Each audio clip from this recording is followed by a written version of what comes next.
This is a block that's called by the lead on the kind of on the center side. It starts at the center. You're going to get a replay of this, or I should say it's on their side. So talk about the mechanics. And do you like a lead to get this, or would you rather see this from the C? Okay, I mean, this is a no-brainer. This has got to come from the C. If you back up a little bit here, okay, it is impossible for the lead. Look, he's looking through a body and trying to judge both legal guarding position and the contact of a shooter who's also on the other side of the body. And then in sort of contradiction to that, your C has an open look. It's clearly on C's side.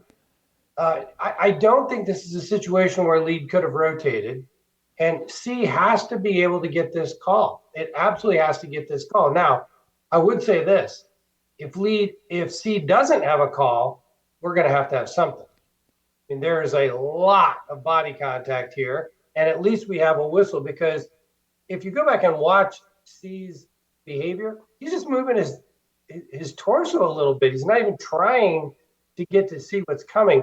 He should have seen that player coming down the lane and known, okay, there's going to be a crash here, and he doesn't get to the place where he can see it. That's what causes this. Now, with regard, what he calls a, let's take it all the way through.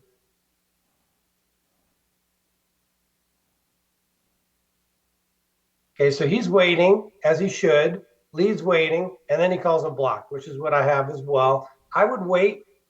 I had this happen in state final. This is almost this play, except in mirror.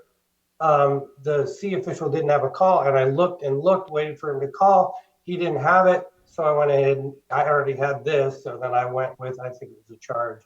But in this case, lead should have had, I would have delayed the whistle a hair after the contact to sort of tell my C, and watch where his whistle is. His whistle is immediate. I would have waited a half a beat here. There's one more little fun thing about this play. Let it play through here. Watch what happens after the ball's released. There's a blocked ball. Now, so let's just be clear. C should have had this pass and crash, or not a pass crash, it's a crash. Lead ends up with the call, so he's watching the same thing, but somebody's got to have that block. And in this case, we would want lead or I'm sorry, C or T to have that to be sure that this is legal. In this case, it is legal, but someone's got to have that as well, because if it goes up a little further, goes off the backboard, now we're going to have ourselves a third part of this play. So it's funny because when I initially saw this play, I thought maybe the lead was calling potential contact on that block.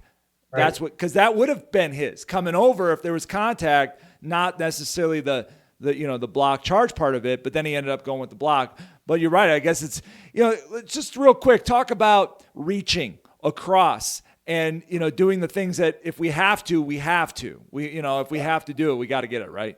Well, and that's what, in this case, he does go across to get a call that isn't his. But the lead does two things correct. He waits after he has the foul, so he doesn't commit to anything. No, he probably knows that either a double whistle here or that he was early with his whistle, but in either case, no preliminary signal. And he does a really nice job with that. And secondly is it's a train wreck. Somebody's got to have a whistle here. So I'm glad lead had a whistle. I would have preferred it to be a half second later.